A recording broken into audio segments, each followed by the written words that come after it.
Skybird here, and we're going to have 3 videos today, including this little guy showing up in a video way later this afternoon, though I filmed it yesterday. You don't have to worry too much about that. Also going to be taking a look at this one in a later video, but today's video is about Bionicle specifically. So watch out for this one and that one coming later today.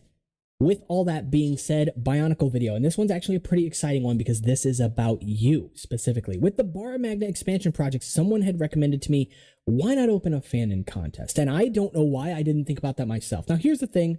I don't necessarily want to make it a contest per se. I think that puts people into a competitive nature that isn't necessary here.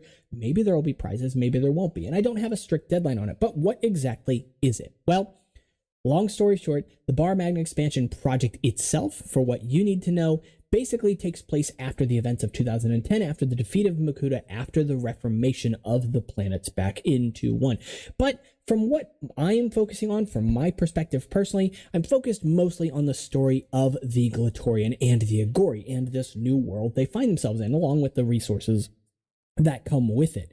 This is obviously going to change how things have been on Bara Magna, since for basically all intents and purposes, throughout their entire life, it's basically been a barren wasteland. However, now, there is access to these new resources, but this is a society that has built itself around fighting for resources, which is going to lead to some alliances, going to lead to some adversarial relationships. Suffice to say, all you need to know for this project is that there are 9 villages. You don't have to worry about the elements, though I associate the villages with elements themselves. There's some redundancy here, and that's going to play some importance in the story. Don't worry too much about that. You also don't have to create a Glatorian or an Agori. If you want to create a Toa, you can. If you want to create a Matoran, you can. A dinosaur, a dragon, a Rahi, and a vehicle. Honestly, if you think it fits Bionicle, you can submit it to this. Also, because this takes place during and kind of after 2010, you're more than welcome to use parts from that era, including parts from Hero Factory, parts from Bin 10, and even if you want to stretch and go a little bit later, custom parts are also welcome, custom recolors are welcome as well, and you can submit your files via photographs if you want to. You can do studio, you can do artwork if you'd like. This is all about world building. That is the premise of this project. So, let me talk about the villages. First and foremost, there are, as I mentioned, 9 villages in total, broken up into 3 what I'm calling factions, for lack of a better term. Those factions are what I call high craft. Then there is the pirate faction, and then lastly, the dinosaur or dragon faction. Roughly the same thing there. These factions are broken up like this. So fire, water, and air are what are considered high craft, and I'll talk about what that is in a moment. Earth, sand, and jungle are going to be more along the lines of the pirate vibe. Iron, ice, and rock will be among the dinosaur aesthetic characters. Now, that does not mean that they are dinosaurs. Again, I'll break into this here in a moment. Lastly, if you want to cross over, you're more than welcome to. If you want a fire character, but you built an awesome dragon, you can. Think of it like Malum, who's kind of a sand character in the storyline at this point, since he went to the rocks, but he's, from the fire village at some point. Have fun with it. Play around with it, experiment, and, like I said, cross over. So, what are the aesthetics we're going for? First and foremost, with high craft. So the way I describe that are characters, as an example, Teryx is a good example of this. Characters that are generally overall fairly smooth in their appearance, reasonably bulky, but not overly large, not overly small. A pretty heavy reliance on metallic colors, especially golds. They really like their golds. Ornate items as well. You can think of Teryx's weapons in this case here, and oftentimes elemental weapons on top of that. They also tend to focus a bit more on monotone color schemes, so colors within the same family, dark blue, medium blue, light blue, aqua, things like that. Doesn't mean you can't branch out. Again, this is up to your discretion. These are guidelines, not rules, but that is essentially the aesthetic that I'm going for my aspect of the story. You don't have to follow my aspect because this is world building all of Bara Magna. Next up, we have Earth, Sand, and Jungle, as mentioned, pirate-like characters. And what describes pirates? Well, the way I want to look at it in the Bionicle universe is that these are characters that are going to have a little bit more rough edges, typically going to have motifs of some kind, but not always, and also going to have a much heavier reliance on, in this case, black, rather than the gold of the high-craft characters. They're going to look a little bit more patchy, oftentimes a little more scrappy, typically a little bit more on the narrow side or incomplete aesthetic, but not always, and even some asymmetry will pop up here and there. You can think of characters like Gresh in this case. Although Gresh himself is not a pirate per se, you could absolutely see him as one, having both the motif of a plant in his case with those thorny sort of weapons on his shoulders, on his legs, and even those monstera-like Tonfa weapons on his hands as well. Lovely weapon, one of my favorites from all of Bionicle. Also focused a bit more on rough, sharp pieces, so that could be armor, that could be like the Roxy legs with their angular sort of aesthetic to them. Pirates are also typically, though not always, going to have a muted color scheme, typically focusing on something dark, but oftentimes will have something bright to add a little bit of flair, and oftentimes also even going outside of their color family. You can think of characters having dark reds paired with like sand blues and things as a concept for that. Lastly, with the dragon characters or dinosaur characters, however you want to look at it.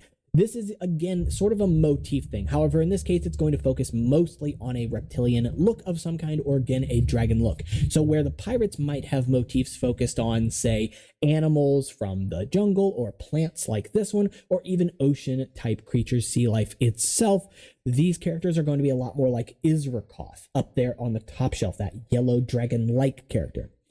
Still actually a Glatorian and not actually a dragon, but wears items that feel similar to a dragon or a dragon aesthetic. Essentially, you can think of these as, actually, I don't know how to phrase that, so I'm just going to ignore that. But with weapons on pirates, pirates are typically going to have a lot more, let's say, swords, hooks, dedicated blaster builds. Again, very similar to how Terex has his blaster held more like a gun in his scenario, whereas dragons are going to focus a lot more on naturalistic weapons. These could be horns, spikes, claws, things along that nature, right? So I think conceptually this is pretty fun, and I didn't mention with dragons too, color scheme wise, they're going to have a lot more bold colors and even a reliance on wing decorations or feather decorations as well, paying homage to the fact that many dinosaurs also had feathers, which is always fun to learn about. So it's definitely something I want you guys to have fun with, and overall, if you don't like any aspects of this, if you think, well, I want it to look a different way, well, do it. Because, again, these are just guidelines. They are not hard and fast rules.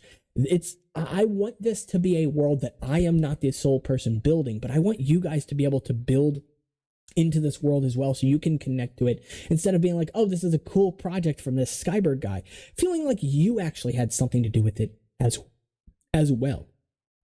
So if you choose to build a Rahi, if you choose to build a vehicle, that is up to you. I would definitely say with vehicles, try to include a mechanism or a function of some kind. That is not strictly necessary, though. If you look at my vehicle, the Sandstorm, it has no functions on it at all, outside of the fact of it having a Thornax launcher mounted on the front, but that's it. It's still a fun vehicle and a good build overall, and it is one that I'm going to include in the project. But for all intents and purposes, many of the vehicles from 2008, 2009 did have functions, and I wanted to try and keep true to that. If you're not someone who's good with mechanisms, or you don't have a lot of experience with it, though, forget about it. Don't worry about it. Just build what you like, submit what you like, and I'll talk about that here in a moment. Lastly, the last thing I wanted to say is, for the most part, when it comes to characters who are designed to look like canister sets, whether that's Glatorian, Agori, Toa, Matoran, Taraga, etc., it's best to try and keep under a certain parts count. This is just for creativity purposes and also for some set accuracy. However, I'm trying to be pretty generous with these as well. And again, if you go over, doesn't mean you can't submit it. It's not a rule. It's a guideline. Feel free to submit what you want.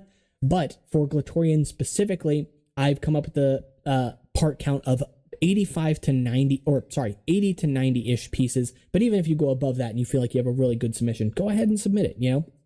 Nothing wrong with that. And of course, same with Agori as well, roughly around the 30 parts, range. So trying to be generous with both of these things. If you got 32, it doesn't mean you have to take something off. I want you guys to have fun. And lastly, if you guys do submit this, you will submit it over on the Discord, which I link not only in this video, but all of my videos previously. There is a new channel on there called the Bar Magnet Expansion Project, all the way at the bottom of the Discord. You can join myself and the 499 other people who are currently over there and take a look around. It's a brand new channel, so I don't think anything's been posted yet, but suffice to say, that is where your parts will go, your builds, your instructions, your artwork, whatever the case. And of course, you'll see some of my builds as well. And if you would like for your items to show up in videos, well, that's where I'll be perusing for those resources. So I do imagine there's going to be at least one video coming out in the future where I showcase your bar magnet expansion project builds, submissions. Of course, if you do not want your items to show up in that, then you can post in either the Your Creations channel instead, or just reach out, either tag within your post, you know, not for video purposes, or get a hold of me directly. My DMs are open. I make a point of that, and just let me know, hey, I submitted this, but I don't want to be mentioned in the video if you want to keep your anonymity, or I don't want my model showing up in the video. And that is all fine too. I will try to my best ability to just scroll on past that one. All right, so hopefully this one works out for you. It is unscripted, and again, 2 more videos coming today, one recorded yesterday, one recorded before this one.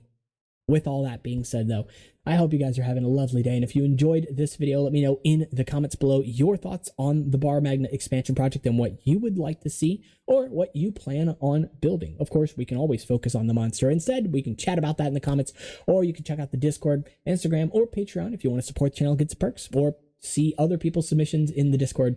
Go ahead and check out that link. It is free to join, and it's a fun little lighthearted, pretty chill, laid back little Discord server. So I will see you all in the next one. Make sure you like and subscribe because it does help out and it lets more people know about this project. All right, take care.